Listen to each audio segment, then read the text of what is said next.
And we're up. Welcome to another edition of the Long Game Podcast here at the H&N Digital Center. Today's guest, Darin Yap, head of tactical strength and conditioning, the trainer to the stars, really. For those that have listened to this podcast through its months-long run so far, I would say we've had about 5 to 6 different guests that say they work directly with you. They're either just coming from you or they're going to you next. And so I'm finally glad to get you here in studio, talk to the man himself. Darin, thank you so much for being here. Oh, thank you for having me, Mark. Appreciate it. How long have you been head of tactical strength and conditioning? We opened tactical probably like in 2002. Okay. But I've been training athletes, people since 1999. Where'd you grow up? I grew up in Aiea. Went to Noelani Elementary and part of the time, and then went to Pro Ridge, and then went to Aiea High School after that. Aiea High School. Okay. When did you know that you wanted to get into fitness and training as a career? Oh, not till like probably after college or right towards the ending of college, maybe. Went to the University of Puget Sound to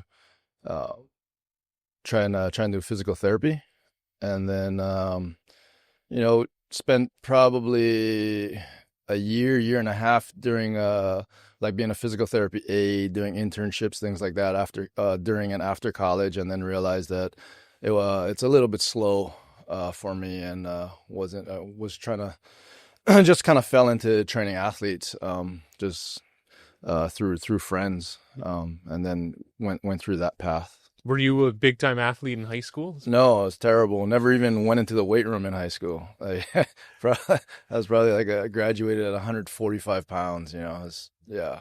Just wasn't into it. Yeah, I loved sports. Uh-huh. Grew up playing sports, loved it. Just wasn't good at it. Yeah. So that's a wonderful fitness journey. So at what point did you decide when you started working out, getting into the gym, like, you're seeing your gains, right, and what it's going to parlay into? So I played volleyball, basketball in high school, and couldn't jump. We're scraping the foam on the backboard, right? And so when I got to college, started lifting weights more, spent a couple hours every day in the gym, and then playing intramurals and pickup and stuff like that. I realized, wow, I can touch the rim now. And the only thing that changed was me spending time in the weight room. And after that, it kind of sparked. And I was like, oh, we might have something there. I was an exercise science major anyway. And then one of the classes that was required, one of the professors was showing us, he was pretty innovative. He was showing us different ways to train and things that we've never seen before. So, he was doing multiplanar lunges at that time, and this is like 1997, 1998, and it just kind of opened up my eyes, and I think that started the spark. Mm-hmm. And then I came home, got my master's degree in exercise science from UH. It was like I was in the first class. They just started the program. And Dr. Prinz was there, Dr. Jan Prinz. He was a UH swim coach for a while.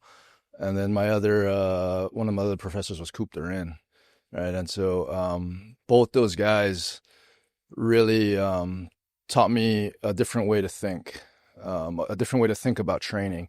They were both biomechanists, right? Jan Prinz was videotaping swim strokes at the time and breaking it down. Again, this is like in the 90s, late 90s, early 2000s. And then Coop Darin was all about, he's a hitting guy. So those hitting guys are always breaking down mechanics. And Coop introduced us to just what was going on in the mainland, what the professional athletes were doing, and that kind of just took off from there. Yeah. What do you remember as your first job? So when I was going to grad school, I was actually working for Dr. Prinz. Excellent. That guy took care of me. Owe a lot to that guy. And so I was one of his physical therapy aides for his business. And then at that time, we were doing through like high school friends, through mutual friends. They were coaching at Iolani, so we were coaching we're doing strength and conditioning for the Iolani basketball team, soccer team. We did volleyball. We did golf and swimming. Like we were all over the place with that. And then we did Punahou, a bunch of sports at Punahou. We did HPU's basketball, volleyball, and then we did Chaminade basketball, volleyball. Is this happening through word of mouth? All word of mouth, yeah. And this is all in probably from 2000 to 2004. Yeah. At that point, the programs and the different schools that you were working with, how were their fitness programs laid out, and what did they not have in place that when you started jumping in there that you guys started introducing? Right. I think when we first came aboard, I don't think they were doing anything. I could be wrong. I just don't remember. It's been a while, but that was just a great, I guess, a blank canvas where and we had principles, right, and we had tons of athletes, right? We were able to work with, each one of those teams has at least 15 kids on that team, and we could experiment, trial and error. We would test them, try something, test them again, and I'm right off of my master's degree, right? And so that's what you do in grad school, just experiment, and that, we got such a wealth of knowledge just from that stuff. And so now, like, when you see all these fads coming up, I'm like, that doesn't work. We tried it. And I know you guys you think that that's gonna happen, but it didn't happen. Like we did it already. It didn't happen, and so that those years right there with that volume of kids and just experimentation and the trial and error, that was huge in my development as a coach. When you first started out in developing your own programs, what was it heavy on? Olympic lifting, plyometrics? What kind of principles were right? So I guess back in the 90s, a lot of the strength coaches were coming from like either a bodybuilding background or a powerlifting background or an Olympic lifting background. And again, I didn't lift weights in high school, right? I picked it up later. And then you look at my mentors, and they were biomechanists. So it was completely different training. We were looking at movements. I was trying to break down movements. Okay, one of the first pro athletes, two of the first pro athletes I've ever worked with was Brian Aiea and Chris Fuamatu Maafala, right? So Brian was in the CFL at the time. He's a quarterback, and we got to figure out how to increase velo. And then Chris, on the other hand, is like, I make this cut. I want to be able to make this cut quicker, and so on and so forth, right? So it wasn't, and Chris is a large dude. He didn't need to get bigger, stronger, right? He just needed to stay healthy. And then he wanted to, be able to be a little bit more agile in his movements. And so I always came from a point of, let's look at this movement, let's try and break this movement down, and then how do we create a training program to support those movements? Yeah. And then technology today is crazy because there were a lot of the things that are happening now. It was happening in the 90s, in the late 90s, early 2000s, but with technology now, it just breaks it down to so much data, and it's at your fingertips now, and you don't. It's so easy to use. Everybody can use it, right? So you're looking at like speed, and speed comes down to a couple of things, really. It's your stride length, so how much distance you're covering with every stride, and then how long your foot is on the ground, so the ground contact time. So now we got sensors, and you got an iPad, and we can measure your ground contact time every time your foot hits the ground, and you can measure that stride length every time. It's insane, right? And so we got those things at our fingertip, and we can train those variables, and then we can test daily, set to set. You can test and see if it's working or not. Yeah. So, it's amazing. We're looking at, like, they were called Tendo units before in the 90s. It would measure bar speed, but you still have to do calculations once you got that thing. Now it's they got the computer program. It's on the iPad.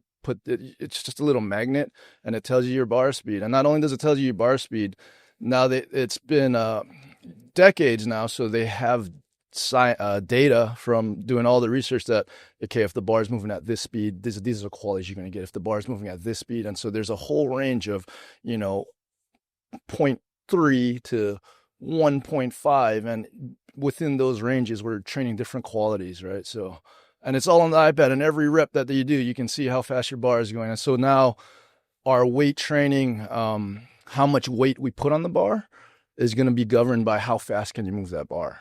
Yeah, so it's not just like, can you get it up or not, or, things like that. Yeah. The different fitness philosophies out there must be mind-blowing to you. Because I remember a time in, middle school and high school when you first started to get into lifting weights, it's all about, okay, how much can you bench? And how many biceps can you bang out, right? But it's just, there's so many just different aspects of it. Yeah.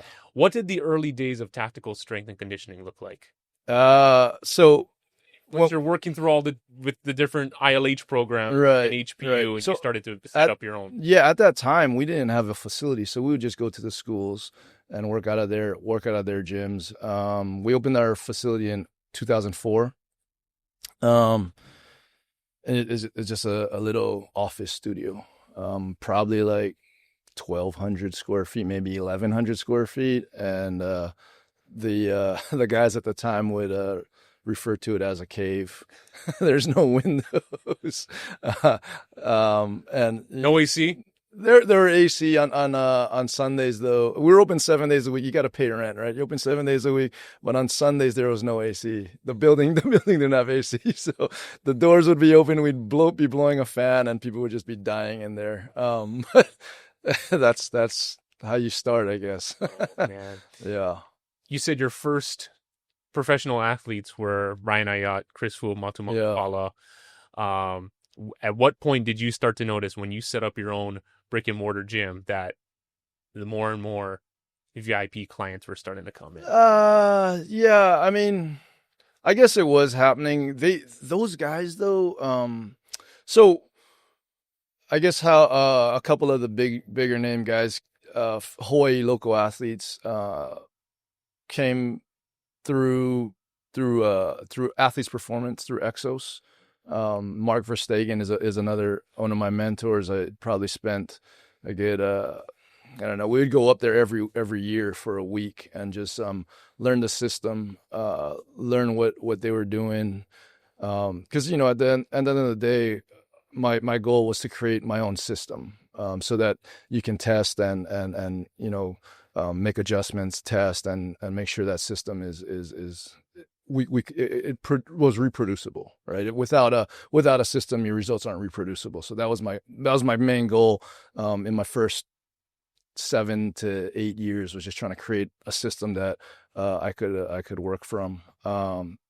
So we went to Exos and looked at their system, and then Mark was so gracious, helped us out so much. And so a lot of the UH athletes, and then you're talking like June Jones there, so there are some dudes, right? Greg Salas, David Vekune, even like Devon Best went through Exos for their combine prep, and then like Greg and David, after they got drafted, came back to train in the cave, right? So those are some of the guys that were already stars. But in that cave, there was a young Isiah Kiner-Falefa, right? 18-year-old Isiah, 18, 19-year-old Max Holloway. Yancey started in that cave also. So they weren't quite stars yet. Zeke was in high school when he started. Yeah, so they weren't quite stars yet, but a few years later they were. Yeah. I should have mentioned this at the top. Forgive me. The guys that you work with, Joey Cantillo, Max Holloway, Ezekiel Lau, Isiah Kiner-Falefa, trainer to the stars, really. And they rave about you. And there has been just absolute dedication and loyalty to your program, because we talk with these guys when they were first coming out. They still talk with you. They still work with you on a regular basis. So that's awesome to see. And it must be gratifying to you to see how their careers have evolved, and you've played a role in that. Yeah, I absolutely love watching Joey pitch. Every time he's on, I'll throw my phone up there, and me and some of the other guys will just watch Joey pitch, and love watching Isiah. And obviously Max, right? But it's just, I'm just so honored to be able to, for them to have taken me on that journey. Because, you know, I'm just their strength coach, right? It's not that big of a piece of it. It's a small piece of what they have to do to get their job done. And so for them to include me in it, shoot, that's the highest honor for me. You know, and then, you know, I get to bring my kids along and they get to watch these guys, and it's just such an inspiration, you know? So, yeah, I'm just super grateful that they include me in it. So the clients that you work with, these are personalized programs. Yes. And regimens. Right. How often do they work with you? What is kind of like the breakdown of the routine and kind of the regimen they have with you? So like the baseball boys, the pro baseball boys, right? We got a nice little group. Joey's in that group. When Isaiah's home, Isaiah probably spends 1 or 2 weeks a year home, and he'll jump in that group. You got Shane Sasaki's there, Kalai Harrison, Jordan Donahue, Cody Shojinaga, Kalai Rosario. So those are the guys in there right now that are grinding away, trying to make it to the bigs. So that they come in 4 days a week. And then when Max is in camp, he comes in 4 days a week. So camp is probably we probably start 10 weeks before a fight. And then in Max's off season, so when he doesn't have a fight, he'll probably come in like 2, 3, just depending on if we know something's coming up or if we know it's like, so right now, there's nothing in sight, right? So he's, you know, 1, 2 times a week, just trying to maintain something, right? Mm-hmm. Yeah, but they're all, so Joey does something completely different from the other guys because Joey's a pitcher, right? And he's a big leaguer. Like, we tease Joey that he's a big leaguer, but there's truth to it that once you get to the bigs, like the goal is different, right? The grind is different. So it's probably less. Like the guys in the minors, they're grinding. They're working really hard. And they're all position players anyway. So, but because Joey's a pitcher, he does different things. He's got different goals. He's got different mechanics, right? So, those are a little bit different. How did you go about the process of tailoring different programs based on their sport, right? So you have a decorated mixed martial artist come in. Right. How does that guy's program differ from like, oh, I got to figure out something for an NFL wide receiver here? Right. No, yeah. I get asked that question all the time, and you know, I never fought before, never did MMA, never played football like at that level, you know, never played tackle football, and so I just had to learn. So like when it was a blessing that early on we had access to professional athletes because those guys knew exactly what they needed to do, right? If you ask a 12-year-old, what does your footwork look like when you're making a cut? I don't know. But Chris could break it down, right? And then you go, throughout the course of these, you know, 28 years or whatever I've been doing it, I've been just lucky to be able to work with athletes at the highest level that knew exactly what kind of mechanics they needed to do. And then through my education and, you know, all the working with groups like Exos and stuff, we're able to figure out how we can support those movements, right? So one of the things, like if you look at Joey, when he got drafted with the Padres, the Padres org had completely different focus than the Guardians. And when he went to the Guardians, wow, his mechanics changed so much. They were really biomechanists, and so we would, every offseason, Joey and I would just look at video of him pitching and be like, Joey's like, I got to do this. This needs to happen. And we're like, okay, let's try and figure out how we do that. Yeah. Uh-huh. And same with like when when I was with Zeke, when he was still competing, we would sit down and watch videos, and he's like, look at my hips here, look at my upper body. I got to be able to do this and this, and we would just experiment. Yeah. What are some of the different types of equipment that you bring in that you won't find at a Planet Fitness or 24? Where if you have Zeke Lau saying like, I need to be more powerful when, you know, yeah, or something like that. It's not.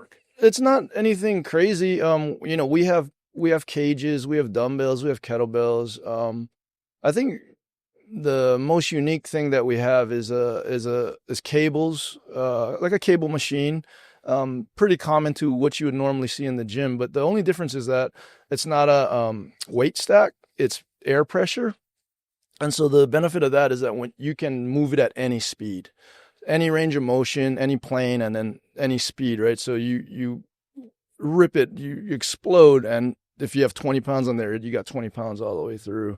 And so it's a way to just train. It will train explosiveness better, right? Because if you have a weight stack and you rip that weight stack, it just flies up and it's weightless for that. You only got that resistance for that one initial tug, right? Mm-hmm. So I think that cable machine allows us to work rotation a lot better. And in traditional strength training programs, the biggest thing that they're leaving out is that rotational aspect. And if you look at sport, just running requires rotation. So, it's a big piece that's missing.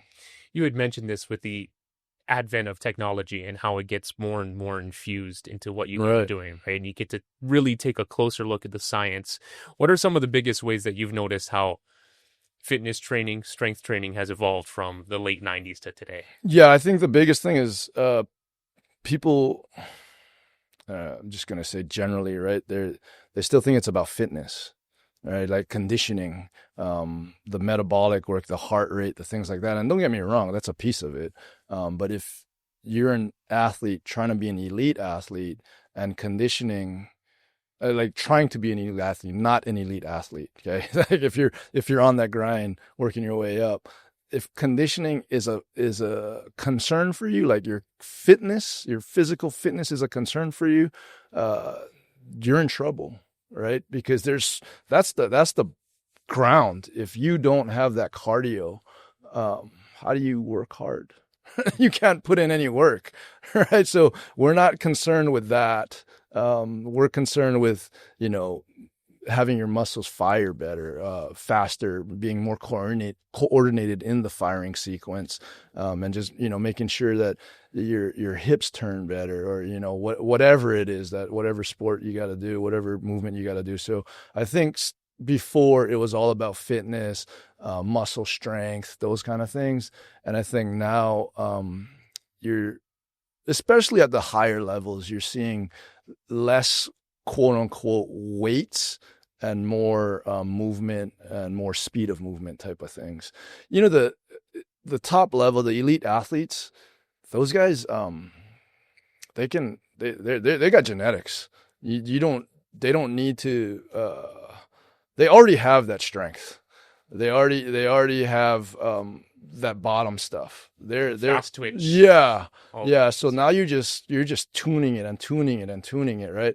The guys like me, like we got to stay down here forever, just trying to build a bigger engine, like just relentlessly trying to build a bigger engine. So a guy like me would have to like hit weights all the time, constantly, just lift heavy, get stronger, right? But those guys with the genetics, they don't need to spend too much time here, and it's just fine tuning. Yeah. At what point? Because you think back to the early 2000s, right? Take an NFL game, for example, compared to today. The body types just look different. Yeah. You see in the early 2000s, it's huge upper bodies. Right. At what point did you notice that kind of focus started to shift where it's like, okay, maybe let's tweak a little bit more and change the focus? Yeah. It's more, it's not so much about just loading up the plates. I think when the NFL changed to a passing game, so back in the day, like you look at like Chris Naole and Vince Monowai, those guys were bears. They just they walk in the gym and I'm just like, I don't even know if we have equipment for you. and then now a guy like Ronnie Stanley walks in the gym and he looks like he's a power forward. And I'm like, you play what? Yeah. Like, you're an all-pro offensive tackle. He's long. He's still 300 pounds, but he just doesn't look like those. like Vince and Chris, like they have hard time walking through the door, right? They're just Mountain. so big, and yeah, Ronnie just looks like a power forward. It's crazy, and I think, and he's agile, right? He can move, and I think as the NFL started moving away from that running game, then they needed guys that could actually move with the length, and they found out the length is huge. Right. So now you guys, whatever sport you have, you see guys just long guys, right? Even in MMA, the long guys, and, basketball is all length. So, Right. Yeah. Exactly. Everyone in the NBA now, it's like an extraterrestrial, right? Somebody like Wemby or anything like that. Yeah. What's an example of a great transformation that you've seen? One of the things, I guess, stands out is Dylan Spain a couple of years ago got drafted by the Braves in the 10th, and it was around COVID, so he sat out that COVID year because I think Hilo was only playing, I don't know, a couple games or whatever, so he decided to just sit out and train, and so he did his strength training with us, and then did his pitching velo with Ashcon, and man, that guy went from like throwing high 80s, low 90s to throwing like in a tryout, I think he hit 97 and got drafted. And there was COVID, so wasn't a lot going on, and we were just focused on, okay, let's get Dylan bigger, let's get him stronger. Ashcon did his thing, Spain got drafted in the 10th, and it was a really special time. How long did that take? What was that time period now? That's a good question. I'm assuming his tryouts are probably end of spring, beginning of summer. Maybe started maybe like 5-6 months, 4 to 6 months, something like that. Yeah, I don't know. So to increase someone's velocity like that, what kind of program would that entail? Is it weights focused? Is it the explosion? Yeah, it's all of it. Yeah. So, because Dylan's he's like 6'6", and we were just trying to get weight on him too, because the more mass he has, the harder you'll theoretically you'll throw. So we're always trying to get him in that 205 range, 210 range, and just constantly trying to put calories on him. And then what helps with that too is getting him a lot stronger, building him some muscle, and then you still need that twitch, you still need that firing. So that was recently, I think that was one of the biggest transformations in like at a high level, right? There's the lower level guys, you see things like that all the time, right? But it doesn't take a whole lot for a lower level athlete to get a lot better. Yeah, dedication. Absolutely. Yeah, consistency. Yes. If somebody like Max Holloway, for example, let's say he wanted to go up a weight class, right? How long does that process typically take for someone? And I know everyone's body type and metabolism, everything like that is different, and work ethic and genetics. Right. If you're looking at a jump like that, what does that entail? We had talked about this, before Max actually made the jump from 45 to 55. It was a few fights already where we were talking about making that move, and I was like, bro, you need a year. He's like, I'm taking off a year. Bro, you need a year. And then like Max isn't Max. Like he'll fight 55 if he weighed 125. He doesn't care, right? And I'm like, bro, we need a year. But obviously we didn't get a year. You need a year because to actually make it 10 pounds because you could put on 10 pounds like nothing, right? But to have it actually be part of your body, walking around 10 pounds, that's what you're talking about. Right. And then the physical fitness that goes with the cardio that goes with having 10 more pounds of muscle on you and being able to produce the same amount of volume, the same output. Those kind of things take time. So the first Poirier fight, right? He fought at 55, and that was short notice, I guess. But you look at that fight, compared to his last fight against Poirier, and the differences were incredible because he had time to put the muscle on. He had time to feel his weight before he got in there. More impact in the punches, still faster. You probably don't need a year, but 6 months would be nice. Yeah. Man, common misconceptions about training that you always find yourself clearing up. Oh, shoot. I feel like every day I'm doing that. I'm not sure. Common misconceptions. The favorite ones that always make you laugh and you hear, and it's just, man, the thinking on this is so, it befuddles you why it's so backwards. Yeah, I guess one of the ones that are at the top of mind right now is looking at conditioning, looking at that cardio, that metabolic conditioning. And I think a lot of athletes, a lot of coaches, I think coaches are the biggest culprit of this, is that they do a lot of slow conditioning. And I don't think they mean it for it to be slow, but it's so dang hard that the only way they can do it is to do it slow. And so if you look at any sport, whether it be MMA, basketball, volleyball, you don't move slow. You don't move at a jog, right? And so if you're running a hill and it's so long that all you can do is jog it to get up that hill, or cocoa head, for example. If you're going to do cocoa head for conditioning and all you can do is walk it or barely jog it for conditioning, we sprint in basketball. We move as fast as we can in basketball, and you got to sprint repeatedly. Jogging is just making you slower, right? Like we need to move fast, and we need to move fast repeatedly. Same thing with the sand, right? Like, yeah, it's great muscular endurance for your quads and your calves, but we're getting slower.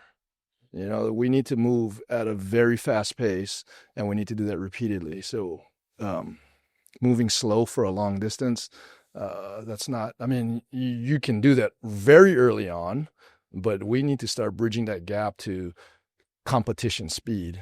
Because once you get on that court, the intensity is so high that slow paced jog that you were doing is not gonna, your body's not used to that high intensity heart rate, right? Is that one of the principles that you preach during a session with you? Is it always at game speed? Yeah, well, not always. We have speed weeks. We have max strength weeks. We have different weeks, just training different properties. But if it's a speed week, yeah, we gotta move. And then when our guys get, like our fighters, when they're doing their conditioning, they are sprinting. They're sprinting repeatedly. Like, and it needs to be fast. Like we give them speed to hit every time when they're on the treadmill. Like, and it's not a regular treadmill that motorized that just goes. Like, it's a manual treadmill. So when you push off the treadmill, it starts going. And so they have a certain speed that they got to get in for every sprint. Yeah, that's a great one. Because the cocoa head one, right? That's wonderful because if you're just going to be walking it, step by step, what is that going to be doing for you if you're going to try to go? Cocoa head's great if you're not an athlete. Like if you're just doing a hike, go. Yeah. I mean, forget what I said. But if you're an athlete really trying to be a competitive athlete, like, that's not it. Yeah. I see. Where do you stand on the diet to workout ratio? How important is diet, and what do people need to understand about that? Yeah, I think one of the things that they need to understand is you have to fuel your sessions, right? So your nutrition is going to be huge in what you take in before you work out, because if you eat the wrong things, your workout is going to be compromised. So fueling that session is big, and then replenishing that session is big too, right? So I think those are the two biggest factors in nutrition for working out. And then the rest of the nutrition just depends on what you're trying to do with your body. But if you're just looking at performance, you got to fuel that, and then you got to replenish it. Yeah. Where do you stand on rest? Rest is big, right? I think I think back in the day, you're talking like Arnold Schwarzenegger days, bodybuilding days, where bodybuilding was huge. All those guys were on steroids, right? So rest wasn't talked about because they didn't need it. The steroids would just recover for them, so you could lift and lift and lift and not worry about resting. But now we know that you grow when you rest. So if you're just training 7 days a week, at some point you're gonna get diminishing returns. You could probably do it for a little bit, but at some point you're gonna get diminishing returns. And so the rest days are real big. Yeah. Yeah. Yeah. Increase your risk of injury, Mm-hmm. burnout, all of that. Yeah, for sure. Exactly what you said. You've probably seen some horror stories, not with guys that you've worked with, but just seeing different examples across the country of that. Yeah, I mean, well, you see guys just and credit to them because they have the mental toughness to just keep going. But yeah, I don't know. I mean, you're either training that mental toughness or you're trying to train your body. It's Fitness fads that you've seen that just when you look back on it just makes you crack up. Oh shoot. I don't know. I feel like the fitness fads always come from a good place, and but it's just they just isolate it so much that it looks ridiculous. You know what I mean? That hula chair thing, right? Where you sit on there and you just it moves your hips. Like moving your hips is a good thing, and they probably had the right idea, but the thing just looks ridiculous. So I think a lot of the fads come from a good place. It's just, maybe implemented it or got it out there in not the best way. What are some fitness hacks that you would recommend to, we're not talking about the elite athletes, everyday people who, they work out regularly and all that, some good fitness hacks that can be incorporated easily into everyday life. Yeah, you're not going to like my answer. Okay. I hate hacks. I don't get it. In the gym, with our more focused, committed guys, we always talk about trying to make it harder. We don't talk about how to make it easier. And so I'm never trying to make it easier. I don't know. That's why I hate fitness hacks. Like, why do you need a hack? Do the damn thing, right? And that's where the competitive athlete comes from, I guess. And working with them is that it, as you along your journey, and this is something that I learned with Max and Joey and Isaiah and even Kolten, like, it's so hard. It's so dang hard to get to the top, and not only to stay to get to the top, but stay at the top, right? And that journey is so hard. And so if you're throughout your daily life looking at ways to make things easier, it doesn't prepare you for what's coming up later on. And that's what we talk a lot about that every day in the gym with that baseball group, right? It's just like, because they see it, they know it, they're grinding, they're struggling, and it's just so hard that we always just try to make it harder so we can almost like bulletproof your body, so that no matter what, you get knocked down, we get up, we keep going again. You get knocked down, we get up, we keep going again. And that's the only way you ever accomplish anything, right? So I'm not into trying to make things easier. I don't know. I don't know. I don't think that way. Guys that you've worked with for extended periods of time, like Kolten, like Ezekiel Lau, like Max, how have you seen their workouts evolve, and just how the focus changes as they get older? Yeah, I'll take Max, for example, because I've been working with him a long time. When he was younger, he was just a skinny, scrawny kid. And we had to put a bunch of weight on him, get him stronger. He didn't even need to cut weight to fight at 45 early on, right, when he was fighting locally. And so we spent a lot of time just trying to get him stronger. And we would work hard. We'd work real hard. And then as he put the the size on, and as he gets older now, the emphasis is completely different. And it's something that so Max fought in Toronto a couple of times. The first time I think was Pettis, and then Ortega. I think it was somewhere between 16 and 18 in those years. And one of the good local bradas up there in Toronto was Bobby Webster, right? And so Bobby Webster was on those Iolani teams, basketball teams that I was working with back in the day. And he's like, hey, come up to the facility. I will get you a meeting with our medical team, our strength team. And so our whole team went to the Raptors facility, and Bobby brought his medical team, and we all sat down, and they just laid it out, and that really shaped how, because they were just, this is how we deal with our professional athletes, and this is what our guys need to do, and which is what we're looking for, and so on and so forth. And that really shaped the rest of our training regimen for Max through his career. So they were talking about, it's all about, so again, elite athletes, they don't need a whole lot of work, hard work. It's all about making sure these guys can get on the court every day, because they are already genetic freaks. We just got to make sure that they're healthy. And so that was their approach. And so all their training was trying to be proactive to sniff out the injuries or the potential injuries before they happened.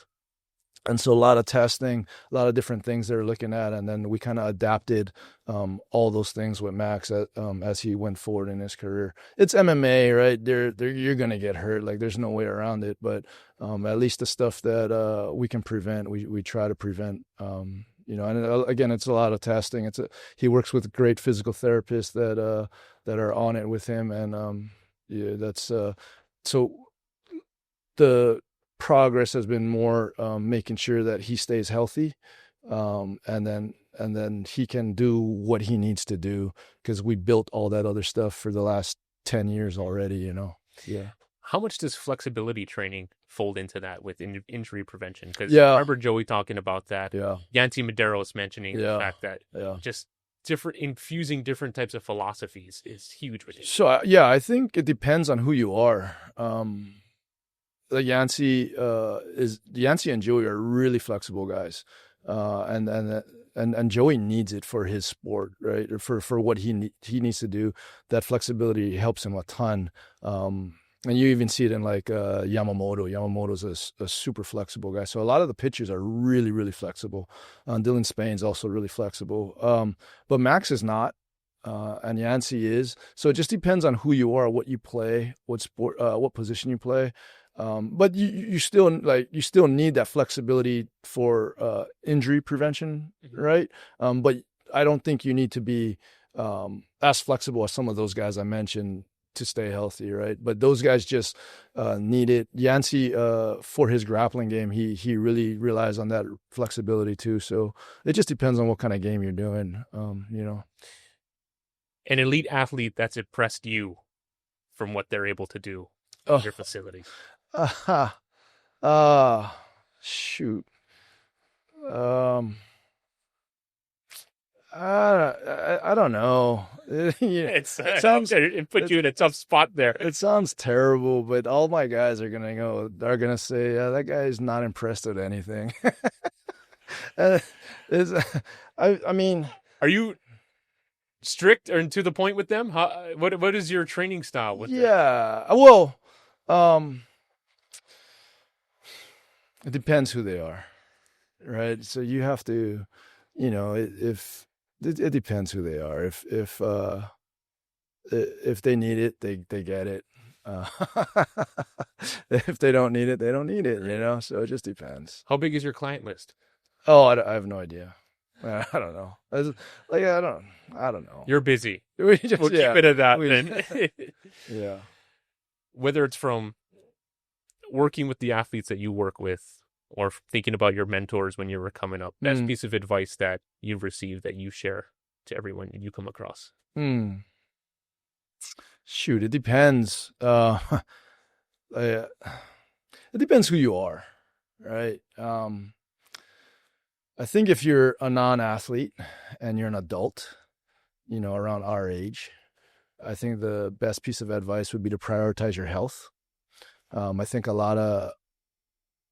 think most people get caught up in doing everything for their work and their family, and taking care of their work and their family, and then they forget about themselves. But it's kind of like the put the oxygen mask on yourself first before you help everybody else, right? If you don't prioritize your health, at some point, your health is going to go down the tubes, and then how are you going to take care of your work and your family after that? So I think by not prioritizing your health, it's kind of short-sighted, right? Because if you prioritize your health, then you can stick around for that much longer and help that much more and do that much more, right? And then if you're an athlete, a young athlete, and you're trying to do something, there's a lot of advice, right? I think size speed combo is big as you work your way up. So meaning that if you are small, you better be darn fast. So that's something that is going to allow you to compete. And then the other thing I think is you need to be elite at something. Coming up, you need to be like something. So Colt and Isiah were elite defensive guys. All right. Max had, elite distance control, elite conditioning, and these are the things that are going to carry you to a certain point and allow you some margin of error. So if you don't have anything elite and you're just good at a lot of things, you're going to have a lot tougher road. The margin of error is going to be smaller for you to get up there. So you got to be elite at something, and then along those ways you start shoring up those other things, right? But at least your runway is going to be longer because you have that one thing.